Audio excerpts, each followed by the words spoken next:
Number 3. Not too long ago, I put up a post on Craigslist asking to either sell or trade my fish tank for a smaller one. I put in my phone number as the contact source, and I asked for text only. After a couple of hours, I got a text from someone who was willing to trade. We agreed to meet at a Walmart in a couple of days when we were both free to do our trade. During those days, the guy kept on texting me involving small talk. He asked me about my name and where I worked, etc., and me being foolish, I answered his questions. I use Craigslist often, and I had never really had a bad experience with anyone, so I never really thought this guy was weird. I saw him more like friendly. I told this guy what car I drove and what college I went to. Again, never really stopping to think what kind of info I was giving a total stranger. When the day came to meet this guy, he told me he could only meet me after 10 p.m. I thought that was odd, but agreed to meet him anyway, since my poor fish were already stuck in a 5-gallon jug. So, me and my boyfriend drove to the Walmart at about 10:15 and got there in 20 minutes. The guy texted me and said he was already there in an old yellow Camaro. I replied saying, "We're here too, in a gray car." He then texted me and said, "Who is we?" At that moment, I realized something was really off with this guy, and I replied by saying, "My husband and me." That was a lie, but I felt he should know I wasn't alone. He never responded after that text. My boyfriend and I went around the parking lot a couple of times looking for the yellow Camaro, but we never found it. I tried calling the guy, and he ignored my calls. We decided it was best just to leave. I don't know what would have happened if I had met this creep by myself, or even with my boyfriend there for that matter, but I have a feeling it would have not been something good. I removed the post from Craigslist that night and saved the creep's phone number just in case he tried contacting me again. A couple of weeks later, I got a text from several different phone numbers asking about the tank. I never responded to anyone because I believe it was the same guy, since I for sure deleted the post immediately. I hope he can't somehow track my phone. And, of course, I'm not using Craigslist anymore. Number 2. I live in a small village in the very north of Scotland, so large shops and resources are a far distance. For that reason, I usually rely on internet shopping to get me my needs. I needed to buy a backpack for when I leave to university, one better than the one I already have, so I turned to Craigslist as I normally do. As a student, I prefer to go for the cheap option. Craigslist usually provides that. After looking for a short while, I came across a really good-looking bag for only 15 euros. I thought this was an absolute steal, so I phoned the seller. Immediately, what struck me was this guy's accent. It was obvious that he wasn't Scottish, or even from the UK. He sounded Polish or something. I'm still not sure. He said it was from Glasgow. That's at least 5 hours by car from where I live, but when I told him the area I was from, he reluctantly offered to come to my house and give it to me. This all seemed strange, being that the sale was only for 15 euros. Nonetheless, I, foolishly, gave him my address. He said he'd drop by later on that day. Skipping forward about 7 hours to like 10 p.m., I was thinking that he wasn't going to come, but at around 10:20, there was a knock at the door. Surprised that it was so late, I looked out the window around the front door, just to be sure, and sure enough, it was a young guy standing with a backpack in his hand. Slightly relieved that it wasn't a robber, I went to the door and opened up. It was the guy on the phone for sure. The accent confirmed it. He said, "Hey, here it is." I smiled and took out my wallet, taking out 30 euros because of the trouble he went to come here, and the condition of the bag. He smiled and opened his arms as if he wanted a hug.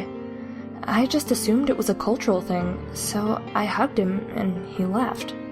I was still confused that he came all this way just for 15 euros, but I didn't find it overly strange. Boy, was I wrong. At around midnight, I was finishing another episode of 24 and was ready to go to bed. From outside the house, I heard a car door shut, which was really weird for this time of night and in my area. The nearest house is like a quarter-mile away, and I rarely see the people that live there. I paused the TV and went over to the window to see who it was. I recognized the car as being the green sedan that the guy had. But he wasn't there. No one was. It was at that point when I heard the back gate opening. I nearly crapped myself. I ran quietly to the kitchen where the back door was, staying low down the way there to avoid whoever it was from seeing me from the kitchen window.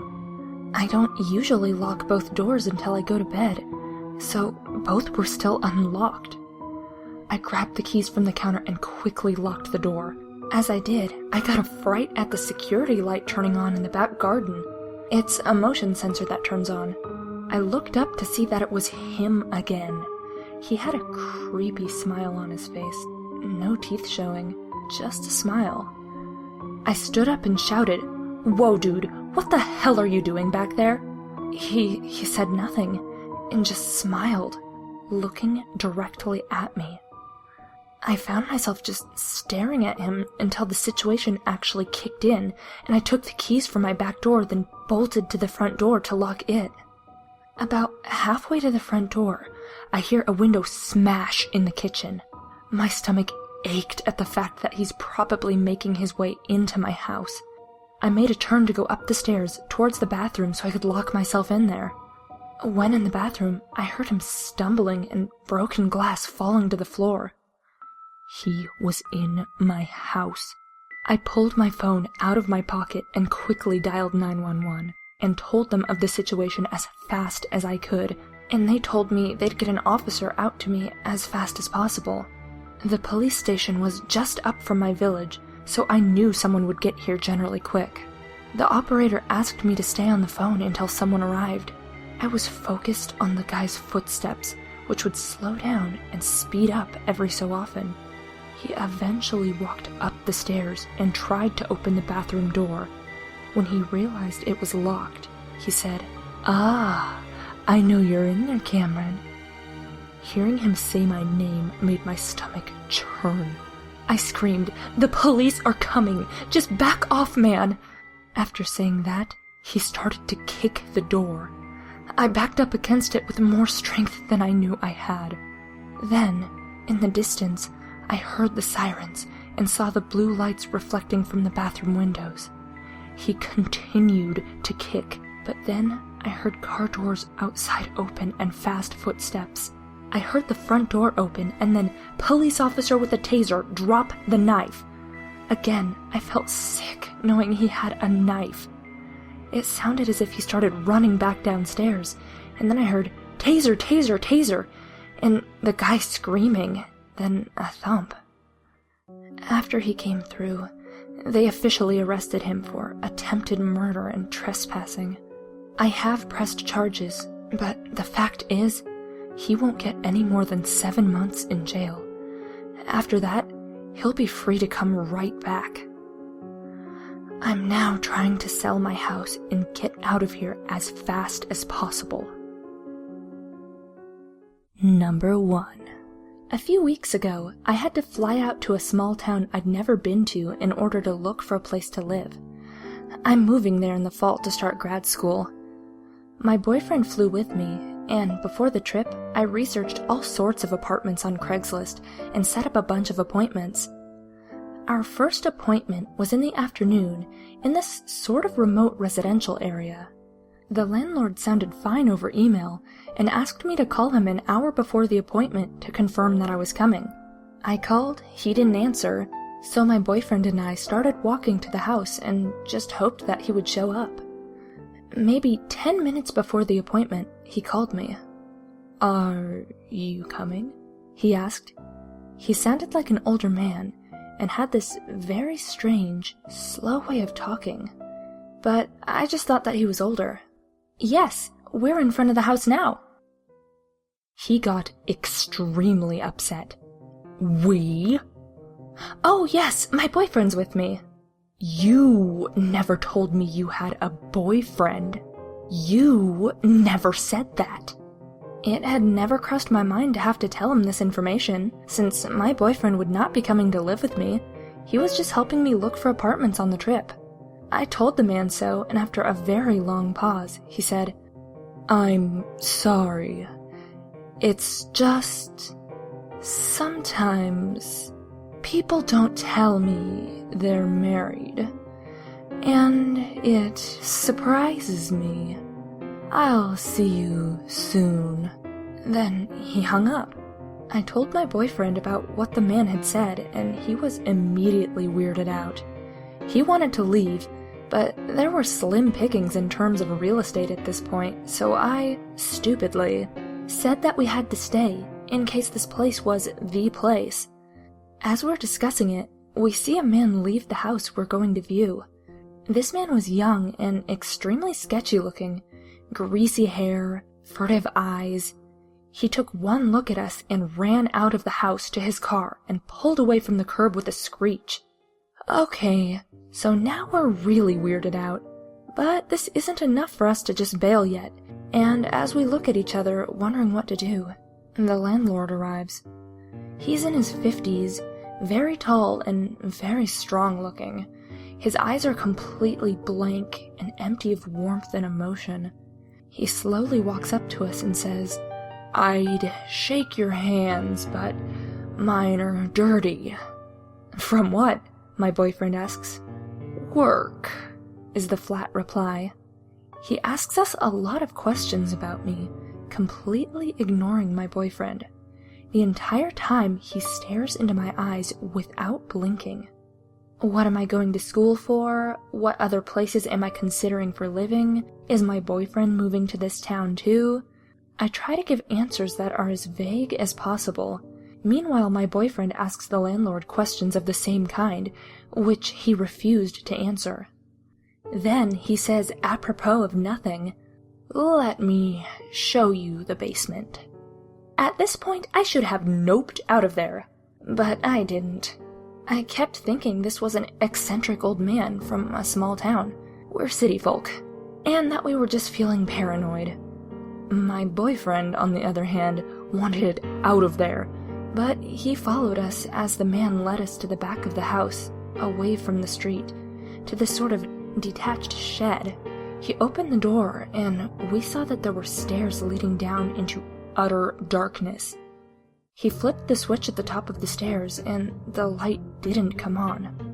Normally the response for this is, "Oh crap, the light's out," or something like that. But he just said, and slowly walked into the darkness. Then he stood there, without moving, in the dark, and said, "Aren't you coming down?" "There's nothing to see if the light's out," says my boyfriend. The landlord just stands there for a long time, then slowly walks up the stairs and closes the basement door without saying anything. He took us into the house. Weird and increasingly creepy things ensued. The front door, the only exit to the house, locked automatically, and when my boyfriend tried to fiddle with it, the man got really upset and told him to leave it alone. He did manage to get it open secretly, though. The man kept trying to box us into small rooms, and, according to my boyfriend, he kept reaching his hands into his pockets, only to take them away when he caught us looking. On Craigslist and in person, the man claimed that there was a grad student already living in the house, but the evidence of that seemed arranged. There were neat piles of generic textbooks on the table, but not other things a 20-something-year-old might read.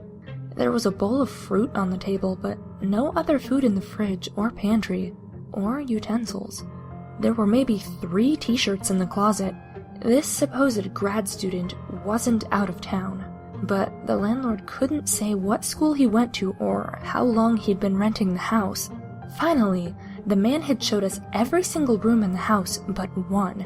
This one he refused to open, claiming it was just the attic, and we didn't need to see anything up there. He gave us several reasons, but we inquired.